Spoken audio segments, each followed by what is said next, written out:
இந்த மாதிரி ப்ரூவ்ஸ் இருந்தாலே ரொம்ப ஈஸியான கொஸ்டின் தான். ஏன்னா ஈக்விவேலன்ட் வெர்டிசஸ் ஈஸியா எடுக்கலாம். ஃபர்ஸ்ட் சப்டிவிஷன்ல triangle LOP is similar to triangle QM1 prove பண்ணனும். அதுக்கு அந்த ட்ரையாங்கிள்ஸ் அப்படியே எடுத்துக்கலாம். இந்த ட்ரையாங்கிள்ஸ்ல L vertex is equivalent to Q vertex, O vertex is equivalent to M vertex and P vertex is equivalent to O vertex.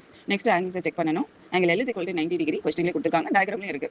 L ஓட equivalent vertex Q vertex, triangle QM ஓட ஆங்கிள் Q என்னன்னு பார்க்கணும். அதுக்கு OPRQன்றது square, அதுவும் क्वेश्चनல கொடுத்திருக்காங்க. ஸ்கொயர்ல ஆல் ஆங்கிள்ஸ் ஆர் 90 டிகிரி. அது எல்லாருக்கும் தெரிஞ்ச விஷயம் தான். சோ இந்த ஸ்கொயர்ல Q ஓட one angle 90 டிகிரி நமக்கு தெரிஞ்சாச்சு. அப்போ அந்த Q ஓட அதர் சைடும் 90 டிகிரியா தான் இருக்கும். ஏன்னா லீனியர் பேர் angles R 180 degree. In triangle QM ஓட Q ஓட angle அதாவது angle MQO or angle OQM is 90 degree. Next another angles பார்க்கணும். அதுக்கு OPRQ ஸ்கொயர்ல OP is parallel to QR. ஏன்னா opposite sides are parallel ஸ்கொயர்ல. அதே மாதிரி QR ஓட எக்ஸ்டென்ஷன் தான் MN. அதனால நம்ம என்ன சொல்லலாம்னா OP is parallel to MN சொல்லலாம். இங்க OP is parallel to MN, LM is transversal. அதனால angle LOP is equal to angle QMO. ஏன்னா corresponding angles are equal. இப்போ angle similarity criteria வச்சு இந்த two triangles அதாவது triangle LOP is similar to triangle QMO னு சொல்லலாம். இப்போ first subdivision prove பண்ணியாச்சு. நெக்ஸ்ட் செகண்ட் சப்டிவிஷன்ல triangle LOP is similar to triangle RPN prove பண்ணனும். அதுக்கு அந்த ட்ரையாங்கிள்ஸ் அப்படியே எடுத்துக்கலாம். இங்க L vertex is equivalent to R vertex, O vertex is equivalent to P vertex, P vertex is equivalent to N vertex. இத நம்ம ஈக்குவலன்ட் வெர்டெக்ஸ் வச்சிட்டோம்னா மிஸ்டேக்ஸ் பண்றத அவாய்ட் பண்ணிக்கலாம். இந்த ட்ரையாங்கிள் LOP ல angle L is equal to 90 degree already சொன்ன மாதிரி இந்த क्वेश्चनல இருக்கு.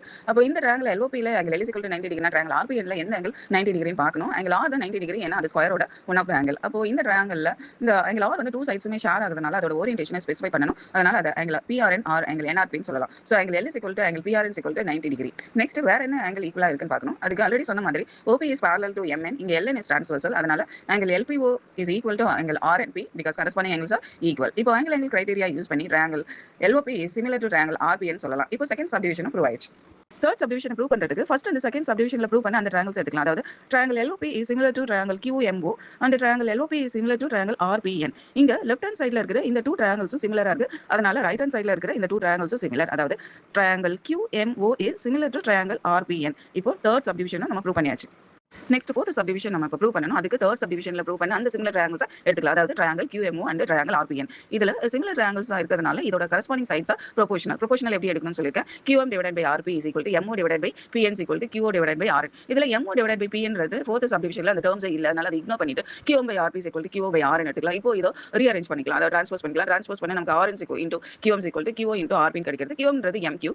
இப்போ இந்த சைடு RN into MQன்றது ஃபோர்த் சப்டிவிஷன்ல இருக்கு. Q and RP இல்ல, அது மட்டும் இப்போ நம்ம கன்வர்ட் பண்ணனும். அதுக்கு இந்த ஸ்கொயர் எடுத்துக்கலாம். அதாவது OPRQன்ற ஸ்கொயர்ல ஆல் சைட்ஸ் ஆர் ஈக்குவல் இல்லையா? அப்போ QS equal to OP is equal to PR is equal to QR ன்னு எடுத்துக்கலாம்.